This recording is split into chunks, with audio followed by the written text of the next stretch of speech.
Génesis capítulo 2, vamos a leer los versículos que van desde el versículo 15 hasta el 18. Dice así la palabra del Señor. Tomó pues Jehová Dios al hombre y lo puso en el huerto de Edén, para que lo labrara y lo guardase. Y mandó Jehová Dios al hombre diciendo, de todo árbol del huerto podrás comer, mas del árbol de la ciencia del bien y del mal no comerás, porque el día que de él comieres, ciertamente morirás. Y dijo Jehová Dios, no es bueno que el hombre esté solo, le haré ayuda idónea. Durante varias semanas hemos estado hablando acerca de el tema de la devoción o de la vida devocional como una necesidad de cada creyente, si es que hemos disfrutado de la benignidad del Señor. Y un principio importante que hemos recalcado una y otra vez es que la lectura y estudio de la palabra, como también la oración, son una parte importante de esa vida de devoción que tenemos con Dios. ¿Por qué? Porque nutren nuestras vidas y dirigen el resto de las cosas que forman parte de esa devoción al Señor. No son el todo, pero sí una parte importante de nuestra vida para que por ella sepamos cómo debemos vivir. Al fin y al cabo entendemos que para vivir una vida de devoción debemos buscar la gloria de Dios en todo lo que hagamos. 1 Corintios capítulo 10, versículo 31 marca o hace énfasis en ese principio. Sea pues que comamos, que bebamos, hagamos todo para la gloria de Dios. Y hacia allá debe apuntar nuestras vidas. Ese es el propósito de una vida de devoción, glorificar al Señor.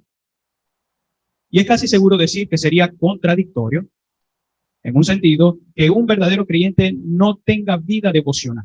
Es contradictorio que un verdadero creyente no tenga vida devocional.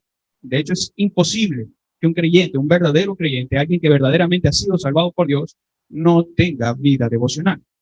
Pues es como decir que un pez no nada en el agua. Los peces por naturaleza nadan en el agua.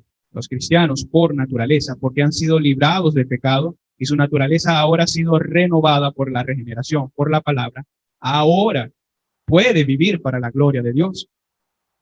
De manera que así busca en toda su vida, a través de todo lo que hace, honrar y glorificar a aquel que lo salvó. Entonces, el devocional el devocional individual de cada creyente es una parte importante de esa vida de devoción. Quiero aclarar algunos términos. Cuando hablamos de devocional o de vida devocional, nos referimos a todo lo que hacemos durante el día para honrar y glorificar a Dios. Pero cuando hablamos de un devocional formal, me refiero a aquel tiempo que nosotros dedicamos al Señor para estudiar su palabra, para orar, en fin, un tiempo para adorar a nuestro Dios.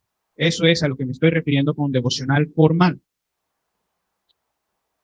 Pero así como esto es importante, que cada creyente pueda tener su devocional formal, su devocional individual, es casi igual de importante la vida de devoción familiar. Y escuchen lo que estoy diciendo con atención. Es casi igual de importante la vida de devoción familiar. Y de hecho es parte de lo que Dios manda en su palabra a los padres, a los que son veedores sobre la familia, aquellos que tienen esa responsabilidad de guiar a su familia. Quiero citar de Deuteronomio capítulo 6, versículos del 6 al 9.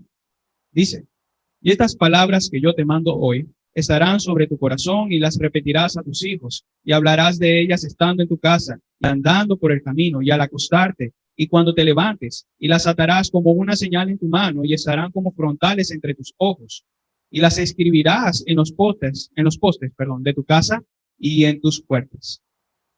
Hay una responsabilidad que Dios ha comunicado a los padres y esta es la de guiar a sus hijos, a su familia, a saber cómo adorar a Dios, a saber cómo honrar a Dios. El pasaje de Deuteronomio 6 está enmarcado por los mandamientos que Dios había comunicado a su pueblo. Recuerden que versículos atrás el Señor resumió todos esos mandamientos. Amarás al Señor con tu Dios con todo tu corazón, con toda tu alma, con todas tus fuerzas. Ese es el cumplimiento de la ley. Y el Señor Jesucristo lo menciona allá en Mateo 22, que ese es el principal mandamiento, amar a Dios por sobre todo. Y eso lo enseñaban los padres a los hijos. Entonces el devocional familiar debe ser uno de los mayores anhelos en cada familia cristiana. Debe ser algo anhelado por cada uno de los miembros de esta, en especial por los padres. Los padres deben velar porque este tiempo se pueda tener. Quiera Dios que esto sea una realidad en cada uno de los miembros de nuestra iglesia y de cada familia que comprende esta amada iglesia. Que el Señor nos ayude a poder anhelar, pero también a celebrar estos cultos familiares que son tan importantes para el crecimiento en el Señor.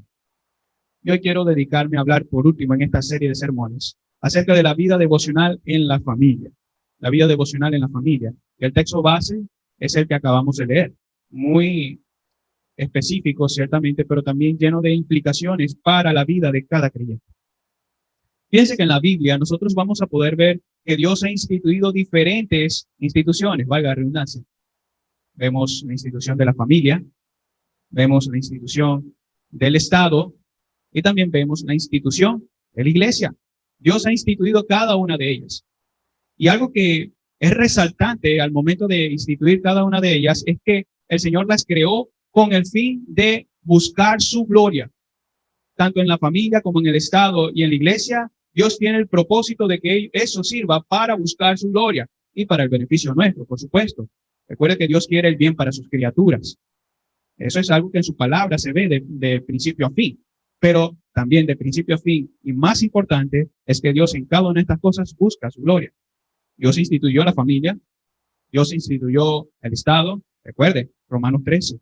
No hay autoridad que no haya sido puesta por Dios. Él quita y pone reyes. Él coloca ahí a las personas para servicio de la sociedad.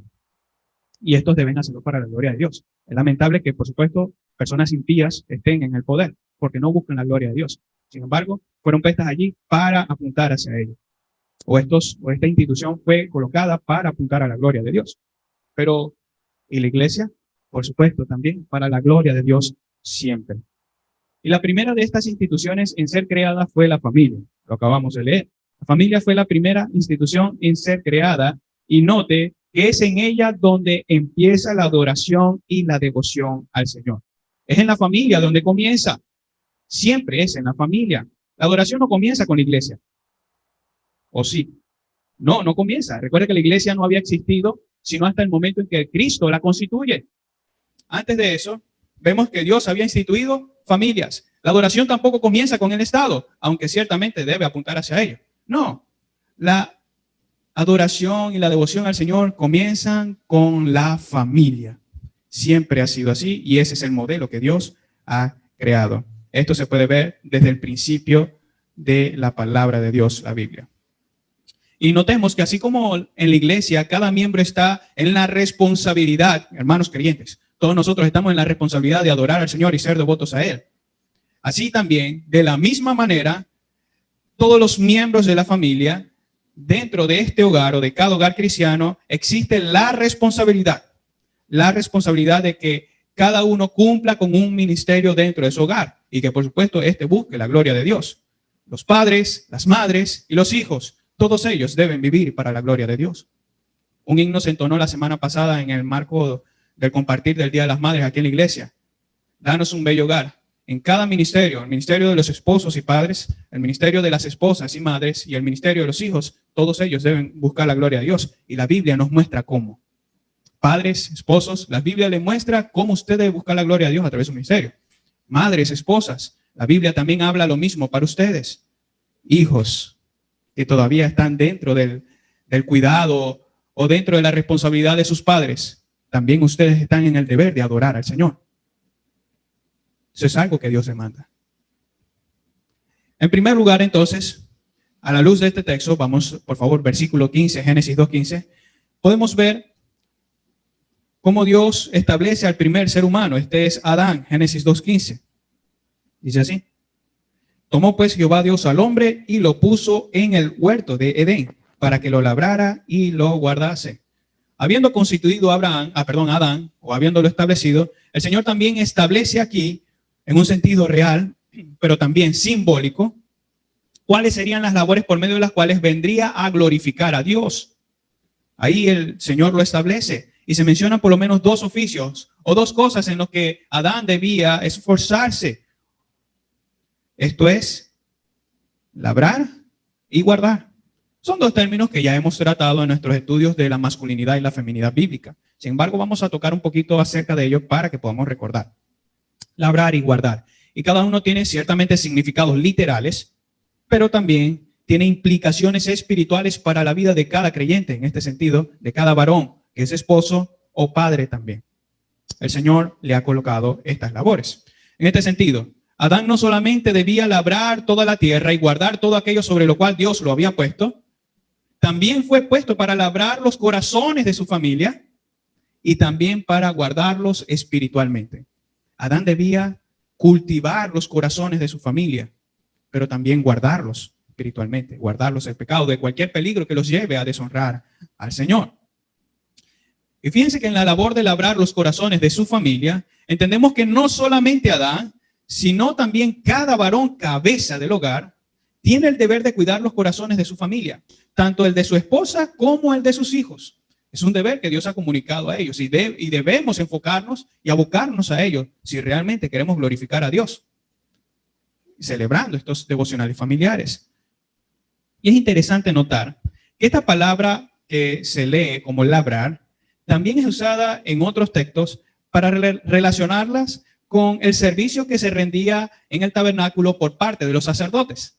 El mismo término en el idioma original que se utiliza aquí para labrar, se utiliza también en relación con el servicio que los sacerdotes rendían en el tabernáculo. En cierto sentido, esto también nos permite ver cómo Dios ha llamado a los varones a ser también sacerdotes en su hogar.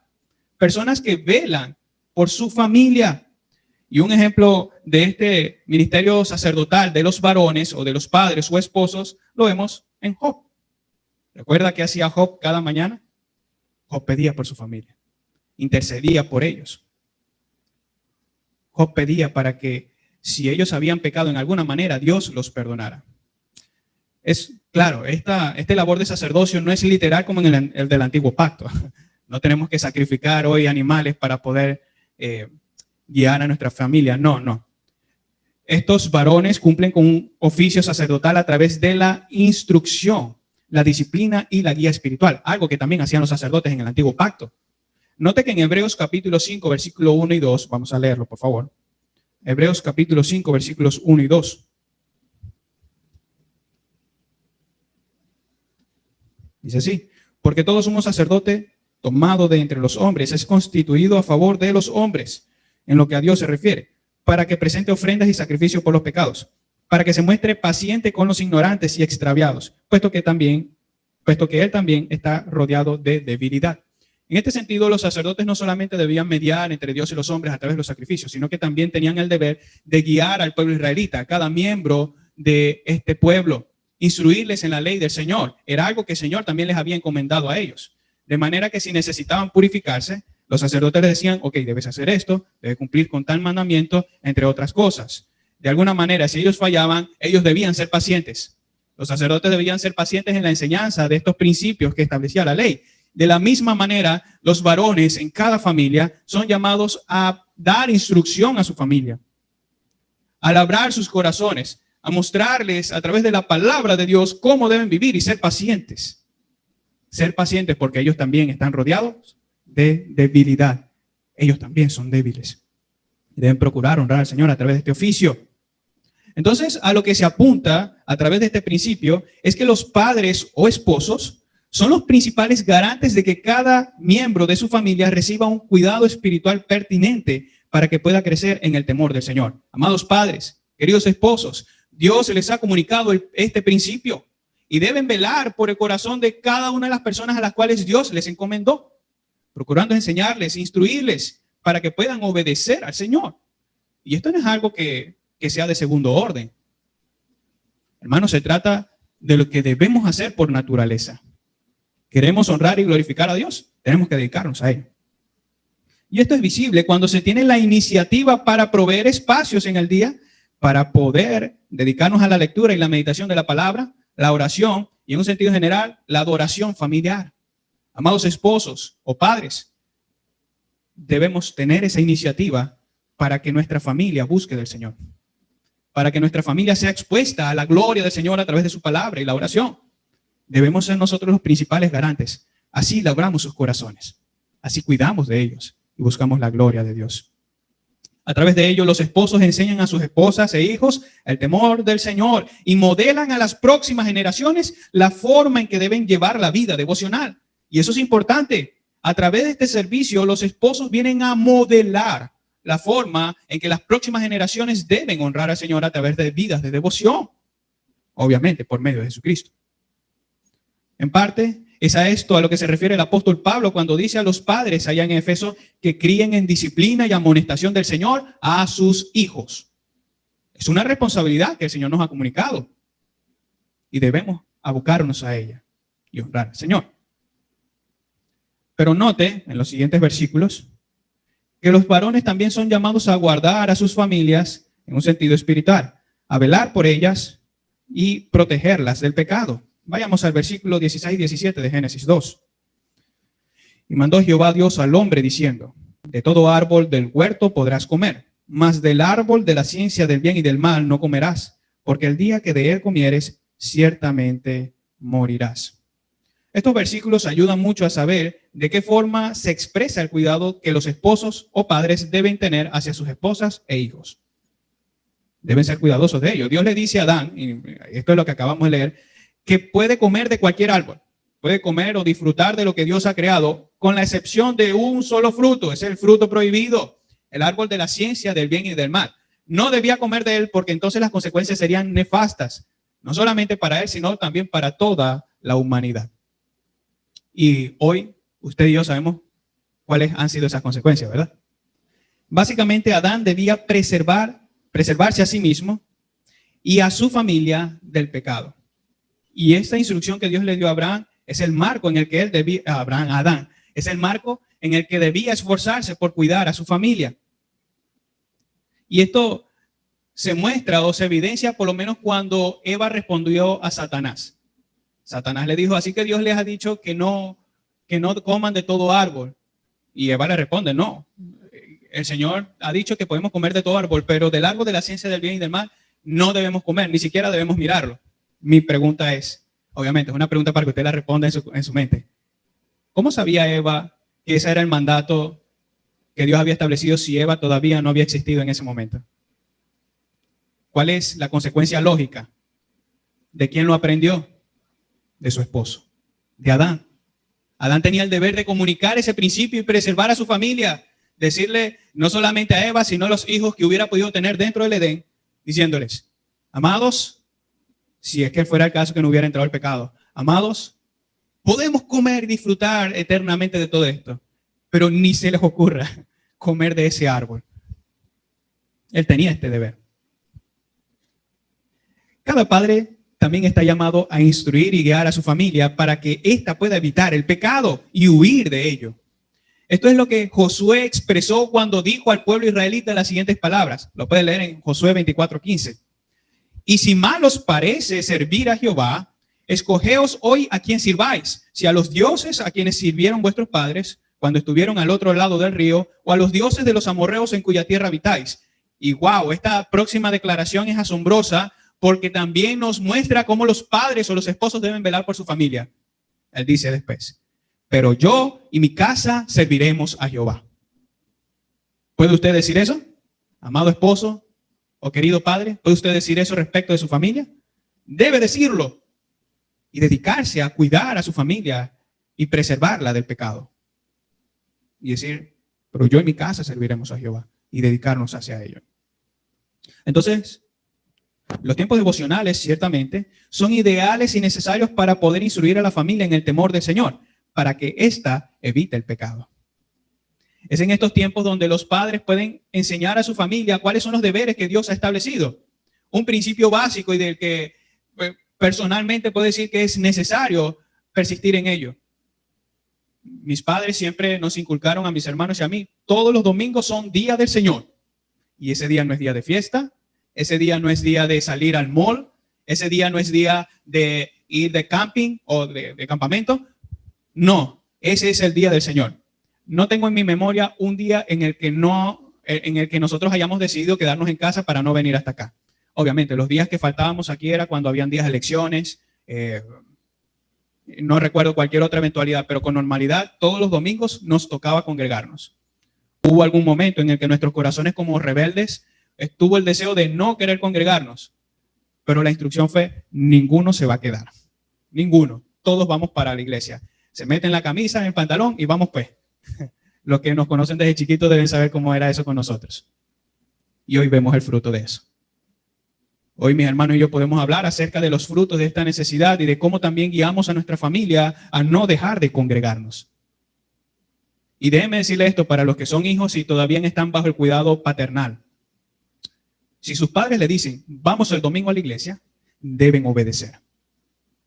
Porque el Señor le ha dado la autoridad a sus padres para velar por sus vidas y lo hacen por su bien, para que sean preservados del pecado.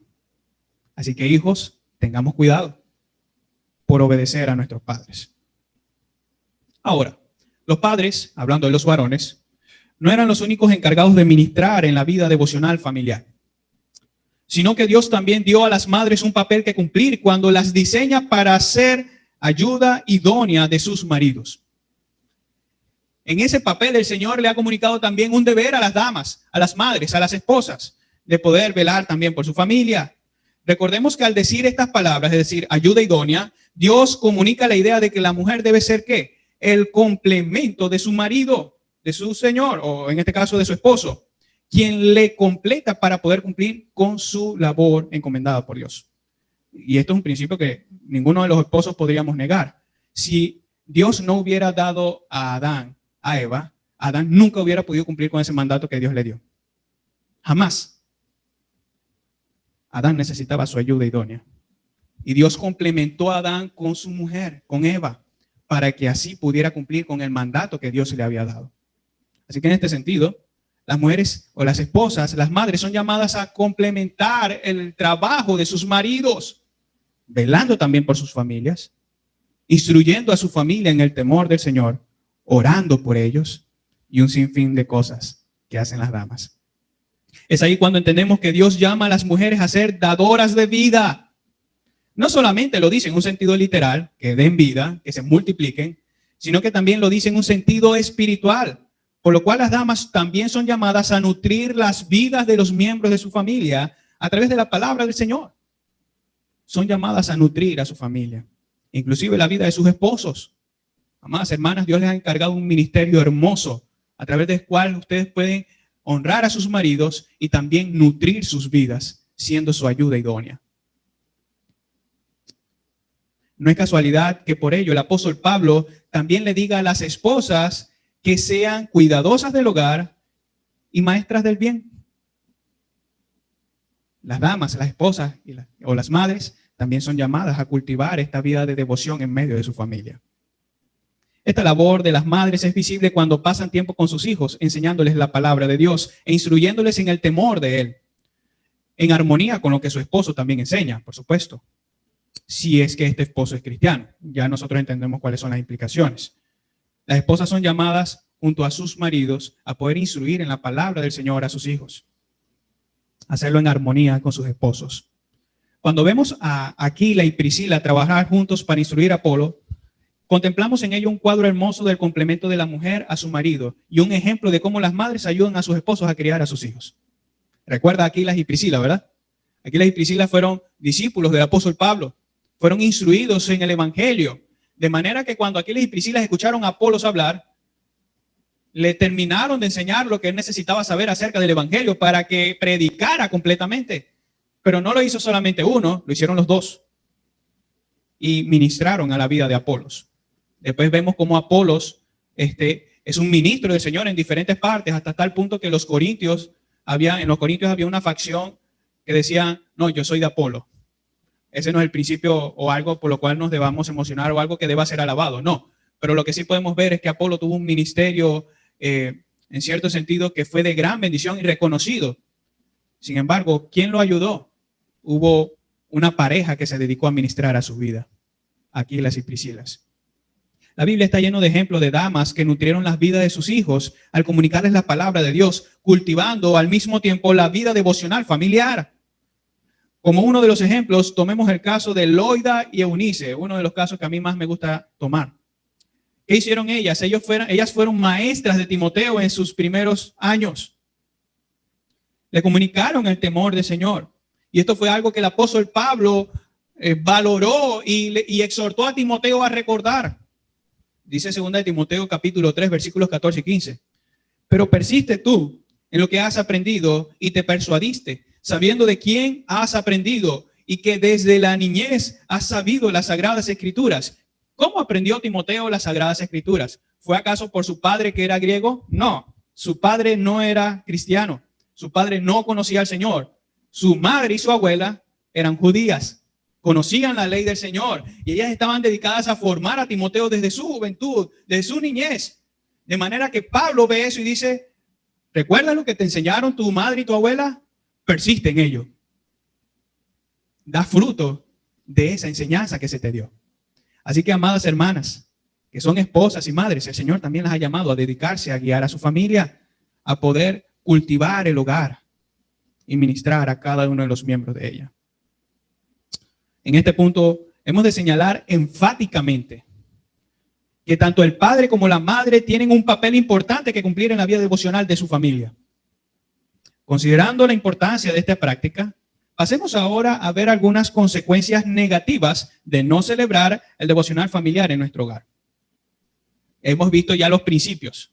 Hemos visto que la Biblia avala y promueve el que padre y madre puedan dedicarse en su hogar a promover este tiempo devocional, a través del cual se instruye a su familia. Pero, ¿qué sucede si en el hogar tanto el padre como la madre o ambos como pareja no promueven el tiempo devocional familiar? Tengo por lo menos 4 cosas que mencionar. Cuando no se promueve el tiempo devocional familiar, se desobedece al Señor y se incurre en el pecado. Se estaría evadiendo una responsabilidad muy clara que Dios ha dado a los padres, a padre y madre. Recordemos que si bien es claro que tenemos todas estas responsabilidades, descuidarlas o ser negligentes en cuanto a ellas, en cumplirlas, se da entonces una clara evidencia de una falta de priorización de las cosas que verdaderamente son importantes. Esto es algo que yo he dicho a las personas que tengo la oportunidad de ministrar a través de los discipulados. Cuando suelo escuchar que las personas o los hermanos no dedican tiempo en su vida, en su día, a orar y leer la Escritura, eso significa, en casi todos los casos, una sola cosa. No es una prioridad para usted. Pero apuesto que sí es una prioridad comer, ¿verdad? Eso sí no se nos olvida. Hermanos, somos tan pecaminosos que damos lugar primero a cosas secundarias antes que lo que es verdaderamente importante. Les recuerdo, la lectura y el estudio de la palabra, como también la oración, no son el todo de la vida devocional, pero son una parte importante de ella por la cual aprendemos y vivimos en nuestro día para la gloria de Dios. Pero no tener esos tiempos para poder rendir devoción al Señor implica que en ese día no escuché a Dios y tampoco hablé con Él. No me comuniqué con Él para poder saber cómo debo comportarme en el día. Ahora, vayamos al punto de la familia. Dijimos que el devocional familiar es casi igual de importante que el devocional que rendimos nosotros individualmente. Así que si nosotros no nos esforzamos por tener estos tiempos, no hacemos más que ser negligentes y evadimos las prioridades. Amados, esto es algo en lo que debemos dedicarnos porque esto es importante. Y para quien podría pensar, hermano, usted está diciendo algo que no es cierto. Bueno, ¿podríamos acaso decir que el tiempo familiar no es bueno? Por supuesto que es bueno. Es algo necesario. Y fíjese lo que dice Santiago capítulo 4, versículo 17. Al que sabe hacer lo bueno y no lo hace, le es pecado. Así que cuidado, hermanos. Esto es algo en lo que debemos esforzarnos. Cuando no celebramos el devocional familiar, damos evidencia de despreciar el hermoso don que Dios nos da para que como familia disfrutemos de él. Y ahorita vamos a ver más implicaciones de cómo el tiempo devocional familiar nos ayuda también a ministrar aquí en la iglesia. Entonces, en primer lugar, ¿qué sucede cuando no celebramos devocionales familiares? Se desobedece al Señor y se incurre en el pecado al evadir este principio familiar. Segundo lugar, cuando no celebramos devocionales familiares, la generación que sigue no tendrá un patrón que seguir cuando formen hogares. Como no recibieron un patrón, no van a saber cómo deben ministrar a su familia. Esto es real tanto para varones como para damas. Hay un principio que recordar cuando se trata de comunicar algo a las próximas generaciones. Proverbios 22:6. Instruye al niño en su camino y aun cuando fuere viejo no se apartará de él. Amén. Esto no es una promesa, cuidado. Esto no es una promesa que reclamar como que diciendo, bueno, como yo crié a mi hijo o a mi hija en el camino del Señor, eso quiere decir que nunca se va a apartar de él. Conocemos casos de hijos, inclusive hijos de pastores que fueron instruidos en su hogar, en el evangelio, y son peores que hijos de otra familia, que no son pastores, donde no hay pastor, perdón. Entonces, no es una regla infalible, pero ciertamente es un principio a través del cual, o un patrón a través del cual es normal que Dios manifieste su gracia a las próximas generaciones. Repito, el hecho de que se instruya a los niños de la próxima generación es un patrón en el cual el Señor manifiesta su gracia a las próximas generaciones, guiándolos por su palabra. Si las generaciones que vienen no son instruidas a celebrar el devocional familiar, entonces estamos en peligro de hacer caer a nuestros hijos. Estamos en peligro de hacer caer a nuestros hijos. Recuerde que hemos recibido de parte de Dios la labor de cuidarlos del peligro del pecado, guardarlos espiritualmente. Eso nos lleva entonces a un tercer principio. ¿Qué sucede cuando no celebramos devocionales familiares? Bueno, no se hace un énfasis constante en el evangelio. Cuando no celebramos los cultos familiares, los devocionales familiares, no aprovechamos la oportunidad de ser enfáticos y constantes en la predicación del evangelio. Una de las mayores ocupaciones de los padres debería ser predicar el evangelio a su familia. ¿Quiénes son aquellos que principalmente Dios le ha encargado a usted? Su esposa y sus hijos. ¿Y a quiénes debería predicarle principalmente el evangelio? A sus hijos. Y en este caso, si usted tiene una pareja en conversa, a él o a ella. Son llamados principalmente a predicarles a ellos el evangelio. Entonces, esta es una de las ocupaciones en las que más se deben dedicar los padres, lo cual se evidencia nuevamente en Deuteronomio 6. No crea, y ojo con esto, no crea que lo que vemos en Deuteronomio 6 no es un llamado a predicar constantemente el evangelio a la siguiente generación. Recuerde que el evangelio se ve desde Génesis hasta Apocalipsis, de manera que aún en la ley nosotros vemos evidencias del evangelio. De manera que cuando los padres se dedican, padre y madre, se dedican a ministrar a su familia y a instruirles en la palabra de Dios, al mismo tiempo son enfáticos en mostrar el evangelio y predicarlo una y otra vez. Quiero nuevamente citar Deuteronomio 6, del 6 al 9. Miren cómo Moisés fue tan detallista y dio ejemplos gráficos por medio de los cuales los padres guiarían a las próximas generaciones. Y estas palabras que yo te mando hoy estarán sobre tu corazón y las repetirás a tus hijos y hablarás de ellas estando en tu casa y andando por el camino y al acostarte y cuando te levantes, y las atarás como una señal en tu mano y estarán como frontales entre tus ojos y las escribirás en los postes de tu casa y en tus puertas. Hubo gente que interpretó eso literalmente y por eso andan con unas tiras de cuero amarrados allí donde escriben la ley. Tienen también un cuadrito aquí pegado, un cubo donde tienen la ley. Eso no es lo que quiere decir. Eso no es lo que demanda este principio de Deuteronomio 6. Lo que sí demanda es que la ley o los mandamientos del Señor se anuncien como un hábito durante todo el día, en todas las cosas que hagamos, al entrar, al salir, al levantarnos, al acostarnos. Entonces, si este principio es así, ¿cuánto tiempo deben dedicar los padres a enseñar a sus hijos el evangelio? Todo el día. Todo el día deben dedicarse a ello. Y Dios quiera que sea el favor de Dios sobre sus hijos, queridos hermanos, que por ello conozcan del evangelio. El tiempo devocional familiar es útil. Es útil para presentar el evangelio a los hijos. No celebrar estos cultos es desaprovechar tales oportunidades. Este servidor llegó a conocer al Señor por los cultos familiares. El Señor guió a mis padres a inculcarnos el evangelio constantemente, aunque estuviéramos a veces cansados. Ya era de noche y nos llamaban, vamos a orar, vamos a leer la palabra de Dios. Y fue en una de esas noches donde el Señor me guió a través de su palabra y a través de diferentes aflicciones a entender que Cristo es mi Señor. Y doy gloria a Dios por eso, porque fue en esos tiempos donde Él me permitió conocerle. Qué dicha sería la de los que son padres, que ante ellos se manifieste la gracia de Dios en la vida de sus hijos.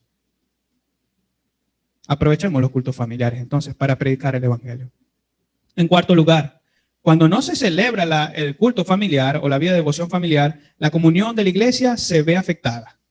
Así como la comunión de la iglesia se ve afectada cuando nosotros no nos dedicamos individualmente a la devoción a Dios, también la iglesia se ve afectada cuando en la familia no se dedica la vida de devoción al Señor.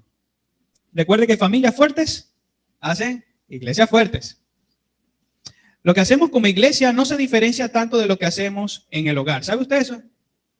Lo que hacemos en la iglesia no se diferencia tanto de lo que hacemos en el hogar. De manera que si fallamos en el hogar, es probable que también fallemos ¿dónde? En la iglesia, cuando estamos reunidos. Esto es una congregación de diferentes familias, hermanos. En el hogar nos preparamos y aprendemos cómo debemos rendir culto al Señor cuando estamos congregados. Sí, es así. Pudiéramos hablar de muchas anécdotas de cómo nuestros padres nos guiaron a poder persistir en el Señor, de cómo comportarnos en la congregación de los santos, de cómo deberíamos alabar al Señor, entre otras cosas. Pero es evidente que este es un principio importante. Cuando no se celebran los cultos familiares en el hogar, esto afecta también la vida de devoción en la iglesia. Hermanos, y la lista podría seguir. Sin embargo, la idea es realmente clara, no podemos evadirla. La falta de devoción familiar afecta en gran manera a las siguientes generaciones. Por eso es necesario celebrar estos tiempos. Debemos tener un corazón entregado a esta loable ocupación para que se pueda honrar al Señor y entonces podamos ser de bendición para nuestra familia. ¿Quiere usted bendecir a la próxima generación? Celebre cultos familiares. Honra al Señor a través de estos tiempos. Padres, tengan la iniciativa de proveer estos tiempos para labrar, cultivar el corazón de su familia y también para poder cuidarlos del pecado. Madres, dedíquense también a apoyar a sus esposos, a estar en armonía con el trabajo que también se les ha comunicado para que puedan complementar a sus maridos y guiar a sus hijos al temor del Señor. Eso es lo que le dice Pablo a Timoteo en el capítulo 2. Pero se salvarán engendrando hijos, criándolos piadosamente, en otras palabras. Serán salvas de esa culpa que tienen desde el principio si guían a sus hijos a la redención. Amadas hermanas, dedíquense a ello para honrar al Señor y trabajar junto a sus maridos en labrar y guardar el corazón de sus hijos. En conclusión, el devocional familiar es un don, es una gracia de Dios. Obviamente no lo vemos de forma tan explícita así en su palabra, pero consideremos que cada una de las cosas que Dios nos ha dado para esforzarnos en ella son una gracia de Dios. Son un medio por el cual podemos honrar al Señor y crecer. Y que esto es una responsabilidad tanto del padre como de la madre. El descuido de esta gracia desencadenará una serie de faltas por las que el Señor nos va a pedir cuentas. Amado hermano, si en su hogar su hijo llega a pecar, ¿a quién le va a pedir cuenta el Señor? Sí, a su hijo, principalmente, pero también a usted. Donde hay familias, y esto es algo que he aprendido y que he podido ver, donde hay familias donde jóvenes se entregan a la promiscuidad a tan temprana edad, con normalidad, lo primero que vemos que es, no vemos primeramente la falta de estos jóvenes inexpertos al quedar embarazados, pues, o estas damitas al quedar embarazadas. ¿Quién tiene principalmente la culpa? Los padres. ¿Dónde estaba el padre y la madre de esas criaturas que permitió que pudieran incurrir en ese pecado? El Señor va a pedir cuentas, hermanos, de cómo usted crió a su familia y cómo usted veló por su casa, de lo que usted permitió en su casa. Así que tengamos cuidado. ¿Ama usted a sus hijos? ¿Ama usted a su esposa? ¿Ama usted a su esposo? Preservémonos del pecado a través de la enseñanza de la palabra de Dios y procuremos honrar al Señor de esta forma. A eso es lo que me refiero cuando digo que el descuido de esta gracia desencadenará en una serie de faltas por las cuales el Señor nos va a pedir cuentas. Lo que sucede en el hogar, entonces, es de mucha importancia. Pero una correcta observación de esta gracia bendecirá en gran manera a la pareja matrimonial como a las familias con hijos. Si usted celebra estos tiempos familiares, estos cultos familiares, va a ser muy bendecido. Porque abrirá la palabra del Señor y como familia se dedicarán a honrar al Señor desde el hogar. Para que cuando salgan del hogar, también sigan honrando al Señor. Ocuparnos de ello va a traer buen fruto. Amén. Padre, alabado sea.